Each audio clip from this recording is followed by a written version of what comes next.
Hello friends, welcome to another interesting video from Pepcoding. आज की इस video में हम बात करने वाले हैं काफका कंज्यूमर्स के बारे में। Let's get started.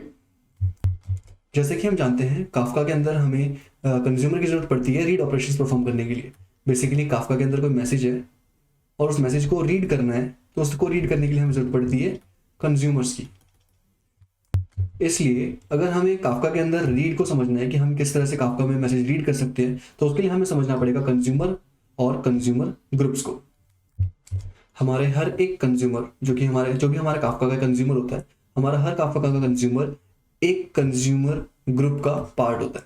ओके, और जो हमारे कंज्यूमर्स होते हैं वो मल्टीपल कंज्यूमर्स जो है जिससे मिलकर एक कंज्यूमर का ग्रुप बनता है, वो सारे एसोसिएटेड होते हैं किसी एक पर्टिकुलर टॉपिक से। ओके, तो इस चीज को समझते हैं हम एक इमेज की हेल्प से। लेट्स सी, मान लेते हैं हमारा कोई टॉपिक है, टॉपिक T1। इस T1 टॉपिक के अंदर हमारे पास 4 पार्टीशन है, 0, 1, 2 एंड 3। इन चारों पार्टीशन से एसोसिएटेड हमारे पास ये कंज्यूमर 1 है। अब होगा क्या, 4 अलग अलग पार्टीशन है, तो प्रोड्यूसर क्या कर रहा है, प्रोड्यूसर इस डेटा को फटाफट यहाँ पे अपडेट कर रहा है। बट हमारे पास कंज्यूमर एक ही है, तो इस केस में क्या होगा, ये कंज्यूमर ही यहाँ का डेटा को भी रीड करेगा, ये कंज्यूमर इसको भी रीड करेगा, ये इसको भी रीड करेगा। तो रीड करने में जो टाइम लगेगा, प्लस रीड करने के बाद इस कंज्यूमर को वो डेटा कहीं अपडेट करना होगा। लेट्स से उसे ये डेटा किसी डेटाबेस में अपडेट करना है, तो पहले ये इस डेटा को रीड करेगा, फिर से अपडेट करेगा, फिर नेक्स्ट डेटा को रीड करेगा, फिर से अपडेट करेगा। तो ओवरऑल इस केस में हमारी क्या बढ़ जाएगी, लेटेंसी। इस केस में हमारी लेटेंसी बढ़ गई। Then comes our second case. हमारे सेकंड केस में हमने क्या किया, नंबर ऑफ कंज्यूमर्स को इंक्रीज कर दिया। बेसिकली हमारे पास पहले नंबर ऑफ कंज्यूमर 1 था, अब 2 हो गए। तो इससे क्या होगा, हर एक कंज्यूमर अब दो पार्टीशंस को रीड कर रहा है। तो एक कंज्यूमर इन 2 पार्टीशन को रीड कर रहा है, ये कंज्यूमर इन 2 पार्टीशन को रीड कर रहा है। तो इससे जो हमारी लेटेंसी है वो थोड़ी कम हो गई। तो इससे हमें क्या इंसाइट मिलती है, इससे हमें इंसाइट मिलती है कि अगर हम कंज्यूमर्स को और इंक्रीज कर दें तो हम लेटेंसी को और कम कर सकते हैं। लेट्स सी,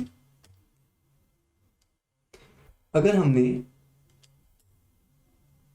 कंज्यूमर्स को number of consumers equal to number of partition कर दिया, तो क्या होगा, हमारा जो पार्टीशन है, हर एक पार्टीशन हर एक कंज्यूमर को असाइन हो जाएगा। इससे क्या होगा, एक कंज्यूमर सिर्फ एक पार्टीशन पर फोकस कर रहा होगा। तो इससे हम मैक्सिमम स्पीड अचीव कर पाएंगे। तो हमारी लेटेंसी क्या होगी, लेटेंसी विल बी मिनिमम। और यहाँ पर हम देख सकते हैं हमारा जो एक ग्रुप है, कंज्यूमर ग्रुप, ये एक पूरा ग्रुप, यानी जो कॉम्बिनेशन ऑफ कंज्यूमर्स है, ये पूरा एक ग्रुप एसोसिएटेड है किसी एक पर्टिकुलर टॉपिक को। यानी अगर हमारे पास कोई दूसरा टॉपिक हो, जैसे हमारे पास टॉपिक T2 या T3 हो, तो हर किसी टॉपिक के लिए या हर एक टॉपिक के लिए एक पूरा अलग ग्रुप 1, ग्रुप 2 और ग्रुप समथिंग, पूरा एक complete group of consumers associated होगा। तो हमारा एक पूरा ग्रुप जो है वो किसी एक पर्टिकुलर टॉपिक से एसोसिएटेड होता है। ओके, तो अब अगला केस देखते हैं। जैसे कि हमने पहले देखा कि अगर हम नंबर ऑफ कंज्यूमर्स इंक्रीज करते हैं तो हमारी लेटेंसी कम हो जाती है। तो क्या ऐसा होगा कि अगर हम कंज्यूमर्स और ज्यादा कर दें, यानी नंबर ऑफ पार्टीशन से ज्यादा कर दें, तो हम लेटेंसी को और कम कर पाएंगे? एक्चुअली नहीं, ऐसा नहीं होता। क्योंकि इस केस में क्या होगा, जो हमारा फाइनल जो लास्ट वाला कंज्यूमर है, जो 5th कंज्यूमर है, ये किसी को एसोसिएटेड ही नहीं है, किसी से कोई पार्टीशन असाइन नहीं है। तो इस केस में ये आइडियल पड़ा रहेगा, यानी ये कोई काम परफॉर्म नहीं कर रहा, तो ये वेस्टेज ऑफ रिसोर्स हो जाएगा।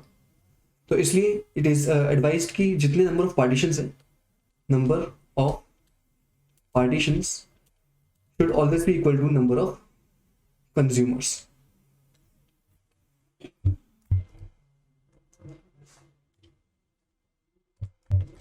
अब जैसा हमने पिछले एग्जांपल में देखा, हमारे पास काफका था और उससे एसोसिएटेड एक ग्रुप था, ग्रुप 1। तो ये जो मैसेजेस थे ये सारे ग्रुप 1 रीड कर रहा था। पर क्या ये मैसेजेस सिर्फ इसी ग्रुप को चाहिए? क्या ऐसा हो सकता है कि ये मैसेज किसी और ग्रुप को भी जरूरत पड़े? तो यस, ये काफका में पॉसिबल है। तो ऐसा हो सकता है कि ये जो ग्रुप है ये किसी पर्टिकुलर ऐप के लिए हो, ऐप 1 के लिए, और एक दूसरा ग्रुप ऑफ कंज्यूमर्स जो किसी ऐप 2 के लिए हो। तो मल्टीपल एप्लीकेशंस, ऐसे हमारे पास मल्टीपल एप्लीकेशंस हो सकती है, तो मल्टीपल एप्लीकेशन भी सेम मैसेज को एक्सेस कर सकती है। This is the advantage of Kafka. Also it is recommended that हर एक एप्लीकेशन का, मैं जिस भी लेसन में किसी एप्लीकेशन की बात कर रहा हूँ, तो हर एक एप्लीकेशन का अपना खुद का एक पूरा ग्रुप होना चाहिए, ग्रुप ऑफ कंज्यूमर्स होना चाहिए, ताकि वो किसी भी पर्टिकुलर टॉपिक जिससे भी वो असाइंड है उस टॉपिक के सभी पार्टीशन से कम्युनिकेट कर सके। I hope this topic is clear to you. Let's move to the next slide. Okay, तो यहाँ पर हमारे पास डायग्राम है जो ये डिपिक्ट करता है कि किस तरह से हमारे पास मल्टीपल कंज्यूमर ग्रुप्स हो सकते हैं। एंड ये जो ग्रुप है हमारा, लेट्स से ये जो ग्रुप 1 है ये किसी ऐप 1 से एसोसिएटेड होगा, ऐप 1। और ग्रुप, ओके ये मिस प्रिंटेड है, ग्रुप 2 होगा, ग्रुप 2 किसी ऐप 2 से एसोसिएटेड है। And all this can access these partitions. Okay, अब बात कर लेते हैं इस इंपॉर्टेंट टर्म के बारे में जिसके कहते हैं हम पार्टीशन रीबैलेंस। पार्टीशन रीबैलेंस क्या होता है? अब बेसिकली पार्टीशन रीबैलेंस का मतलब होता है transfer of ownership, moving partition ownership from one consumer to another is called rebalance. Let's say मेरे पास एक कंज्यूमर है जो किसी पर्टिकुलर पार्टीशन से अटैच्ड है। अगर ये मेरा कंज्यूमर, लेट्स से ये कंज्यूमर डिस्ट्रॉय हो जाए किसी वजह से, या फिर डिलीट हो जाए, या किसी वजह से क्रैश हो जाए, तो इसकी जगह कोई नया कंज्यूमर आएगा, let's say adding a new consumer. या फिर मेरे पास पार्टीशन, नंबर ऑफ पार्टीशन बढ़ गए, चेंज हुए, तो किसी वजह से मुझे नया कंज्यूमर ऐड करना पड़ा। जब मैं नया कंज्यूमर ऐड कर रहा हूँ तो उस सिचुएशन में मुझे इसकी ओनरशिप को अपडेट करना पड़ेगा। या फिर अगर कोई कंज्यूमर किसी वजह से डिस्ट्रॉय हो जाए या क्रैश हो जाए तो उस केस में भी मुझे, क्योंकि एक नए कंज्यूमर को सारा कंट्रोल देना पड़ेगा, तो उसके लिए मुझे ओनरशिप अपडेट करनी पड़ेगी। या फिर व्हेन पार्टीशन और topic is modified, let's say ये जो टॉपिक है ये टॉपिक ही डिलीट हो गया, या फिर इस टॉपिक को मॉडिफाई कर दिया गया, इसके नाम में कुछ मॉडिफिकेशन हुई, या फिर इसके मैसेजेस या टाइप्स में कुछ मॉडिफिकेशन हुई, तो हर मॉडिफिकेशन के साथ मुझे कंज्यूमर की ओनरशिप को भी मॉडिफाई करना पड़ता है। अब ये सिचुएशन राइज कब होती है, हमने ये डिस्कस कर लिया। अब बात कर लेते हैं कि हार्ट बीट क्या है, हार्ट बीट का क्या रोल है इस चीज़ में। तो हमने पहले स्टार्टिंग की इंट्रोडक्टरी वीडियोस में इस बारे में बात करी है कि हर एक कंज्यूमर जो नोड होती है वो अपनी एक हार्ट बीट सेंड करती है ब्रोकर को, काफका ब्रोकर को, ताकि काफका ब्रोकर को ये पता लगता रहे कि जो पर्टिकुलर नोड या फिर जो पर्टिकुलर कंज्यूमर है वो अभी अलाइव है। ओके, सो इस हार्ट बीट को सेंड करने का एक टाइम होता है जिसे हम सेशन टाइम कहते हैं। तो इस सेशन टाइम के अंदर अंदर अगर ब्रोकर को कोई हार्ट बीट रिसीव होती है पर्टिकुलर कंज्यूमर की तरफ से, तो वो पहचान जाता है कि हाँ भाई ये कंज्यूमर अभी अलाइव है और इसकी तरफ डेटा सेंड किया जा सकता है। बट अगर ये हार्ट बीट रिसीव ना हो तो ब्रोकर उस कंज्यूमर को, पर्टिकुलर कंज्यूमर को डेड मान देता है, और डेड मानने के बाद वो उसकी ओनरशिप किसी और कंज्यूमर को असाइन कर देता है। तो इस तरह से नोड फेलियर को मैनेज किया जाता है। ओके, तो अब बारी है समझने की कि किसी भी ब्रोकर को पार्टीशन कैसे असाइन होते हैं। ये समझने के लिए हमारे पास कुछ सिंपल पॉइंट्स अवेलेबल हैं। Let's have a look on that. First of all, जब भी किसी कंज्यूमर को कोई ग्रुप ज्वाइन करना होता है तो वो क्या करता है, एक ज्वाइन ग्रुप रिक्वेस्ट सेंड करता है हमारे ग्रुप के कोऑर्डिनेटर को। अब हमारे पास यहाँ पे दो इंपॉर्टेंट टर्म है, ग्रुप कोऑर्डिनेटर जिसके पास रिक्वेस्ट सेंड की गई है, एंड ग्रुप लीडर। अब ये ग्रुप लीडर क्या होता है, जब भी हमारा कोई ग्रुप क्रिएट होता है, लेट्स से हमारा एक एम्प्टी ग्रुप है, इस ग्रुप में जो सबसे पहला कंज्यूमर ज्वाइन होगा वो इस ग्रुप का लीडर बन जाएगा। तो सबसे पहले क्या होता है कि जिस भी कंज्यूमर को, लेट्स से यहाँ पर एक कंज्यूमर अवेलेबल है जो कि ग्रुप का लीडर बन चुका है, नेक्स्ट एक कंज्यूमर इस ग्रुप को ज्वाइन करना चाहता है, तो जब भी किसी कंज्यूमर को ग्रुप ज्वाइन करना होता है वो एक ज्वाइन ग्रुप रिक्वेस्ट भेजता है ग्रुप के कोऑर्डिनेटर को।